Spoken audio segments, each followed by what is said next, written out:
السلام عليكم ورحمة الله وبركاته، مساء الخير جميعا.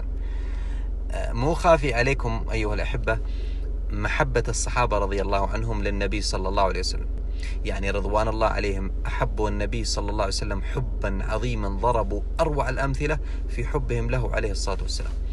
يعني بعضهم إذا جاء طاري النبي عليه الصلاة والسلام بكى، وبعضهم إذا ذكر عنده الرسول عليه الصلاة والسلام تأخذه العبرة، تخنقه العبرة حتى تسيل دموعه. بعضهم يتغير لونه ويعدل من جلسته ويتضايق إذا ذكر عنده النبي صلى الله عليه وسلم، يعني ما يتحملون. هذا بعد فراق النبي صلى الله عليه وسلم، لأنهم أحبوه حبا فوق حب أولادهم وزوجاتهم وآبائهم وأموالهم ومن الناس جميعا، أحبوه حبا عظيما.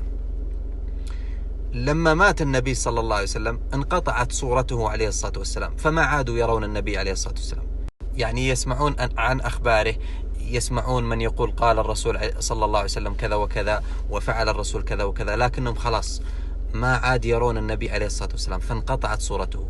يعني نحن الآن يمكن يموت لك قريب، سبحان الله ما كأنه مات، تجد له صور عندك، تجد له مقاطع، ما كأنه غاب عنك، تشوف الصور تشوف المقاطع كأنه حولك، كأنه قريب. لكن الصحابة غاب عنهم النبي صلى الله عليه وسلم وانقطعت صورته. بعد 30 سنة أو أكثر من 30 سنة وجد رجل يشبه النبي صلى الله عليه وسلم شبها عظيما. أنتم متخيلين معي؟ يعني يشبهه بكل التفاصيل. اسمه كابس ابن ربيعة، تابعي، يعني مو من الصحابة، من التابعين، يعني ما جاء إلا في زمن معاوية بن أبي سفيان رضي الله عنه، يعني بعد قرابة 30 أو فوق 30 سنة. فانتشر خبره بين الناس أنه يشبه النبي عليه الصلاة والسلام، فكان الناس يتلذذون برؤية كابس رحمه الله ويستمتعون برؤيته. يعني تخيل تشوف واحد يذكرك برسول الله صلى الله عليه وسلم، يذكرك بمن غاب عنك قبل 30 سنة.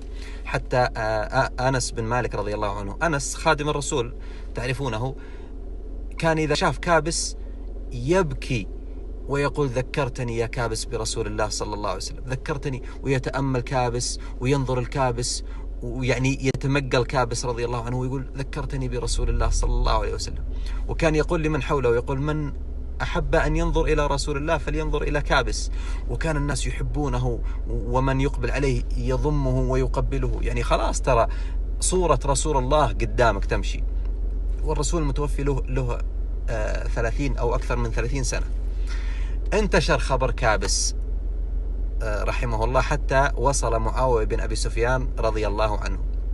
يعني قيل لمعاوية أنه فيه رجل يشبه رسول الله صلى الله عليه وسلم، فأرسل معاوية إلى عبد الله بن عامر. عبد الله بن عامر هذا والي البصرة، قال له ابعث لي هذا الرجل، أو بالأصح أنه عبد الله بن عامر هو نفسه من كتب إلى معاوية، قال أنه في رجل يشبه الرسول صلى الله عليه وسلم شبها عظيما، وافتتن الناس به. الناس خلاص افتتنوا بهذا الرجل، وخاف يصير شيء بعدين، خاف يعني يتقربون له أكثر، يعني يبي راي خليفة المسلمين. فكتب إلى معاوية، فرد معاوية أن ابعث لي كابس بن ربيعة، خلوا يجي بشوف. أرسل عبد الله بن عامر، أرسل كابس بن ربيعة رحمه الله إلى معاوية إلى الشام. ومعاوية يعني ترى مو حي الله واحد، يعني ملك الإسلام في زمانه، يحكم الإسلام كله، يحكم العالم الإسلامي كله رضي الله عنه. أرسل عبد الله بن عامر، أرسل كابس بن ربيعة إلى الشام، إلى معاوية رضي الله عنه.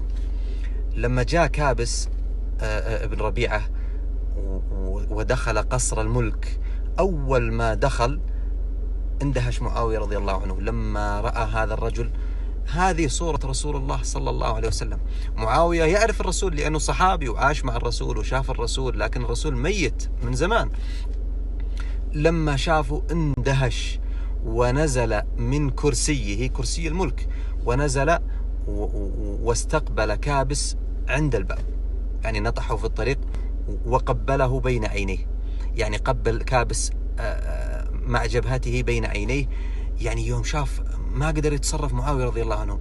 أنت عارف معاوية ملك، يعني أنت تدخل الآن على ملك فيستقبلك الملك عند الباب، ينزل من كرسيه ويمشي إليك يستقبلك عند الباب. نزل معاوية رضي الله عنه من كرسيه واستقبل كابسا عند الباب، وأخذه وضمه وقبله بين عينيه، ودار بينهما الحديث ويسأله عن أحواله.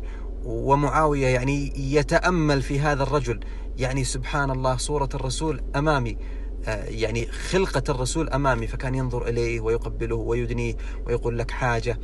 وأقطعه أرضا كرامة لأنه يشبه النبي صلى الله عليه وسلم. تعرف، أعطاه أرض هدية، قال لك الأرض الفلانية هدية منحة لك لأنك تشبه الرسول صلى الله عليه وسلم. أسأل الله سبحانه وتعالى أن يجمعنا وإياكم بحبيبنا محمد صلى الله عليه وسلم ونراه رأي العين في جنات النعيم، إنه ولي ذلك والقادر عليه.